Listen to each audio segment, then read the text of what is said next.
Okay, we're going to tie some. I'm going to talk about the Elk Hair Caddis, which is going to be our next dry fly, our first dry fly. We're going to tie next week, and then we'll show you the materials you're going to need to get.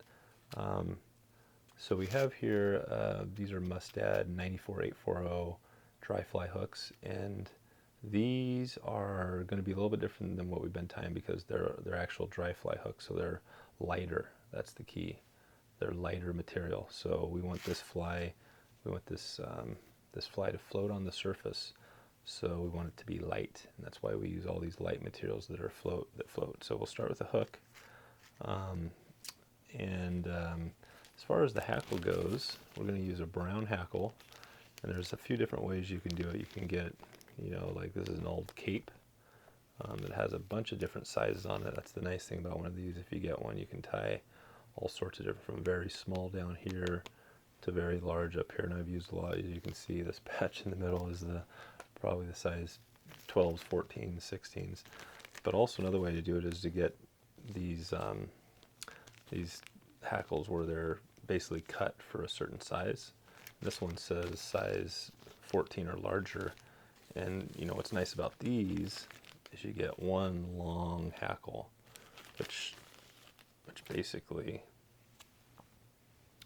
allows you to tie a bunch. So if this is size 14, and some of these are pretty small, but you find the right one, then you can tie just a bunch. You can probably maybe tie even close to a dozen flies on one of those.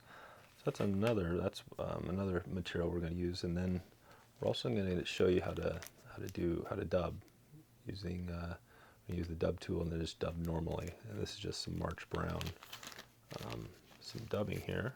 So we're going to use that for our body material. And then really the final thing, the big part is the elk hair. And we're going to use, you'll have something similar to this, a little patch. And we'll tie this right on top of the fly, and this is what's going to float it.